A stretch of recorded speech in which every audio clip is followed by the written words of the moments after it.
Ora, estamos aqui para apresentar então as diferenças de som que o Nexus 7 de 2003 tem em relação ao iPad, que é um comparativo, são dois tablets de 7 polegadas, o iPad mini um bocadinho maior e com colunas de estéreo na parte inferior e o novo Nexus 7 com colunas traseiras estéreo na parte inferior e na parte superior.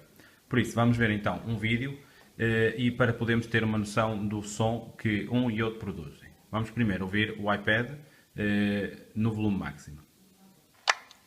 The alphabet, yeah, yeah. ABCs, they can help you move, so get up and dance with me. Agora vamos ouvir o mesmo som produzido pelo Nexus 7 de 2013.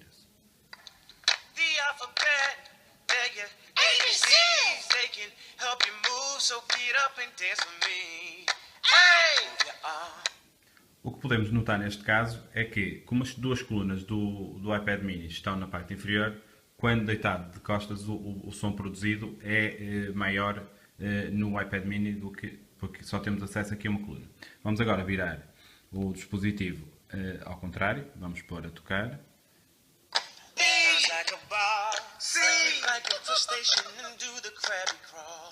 D sounds like a ball. C like a fish station and do the Krabby Crawl.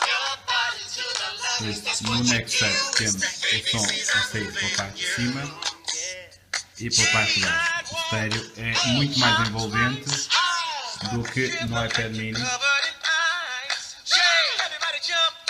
conseguindo uma dissipação do som muito mais envolvente que no iPad mini, já que o iPad mini só tem as colunas na parte inferior.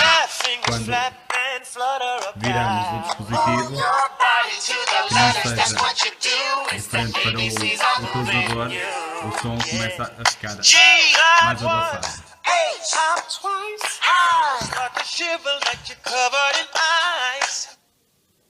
Fica aqui então o comparativo de som dos dois dispositivos disponíveis no mercado e concorrentes, o iPad mini e o novo Nexus 7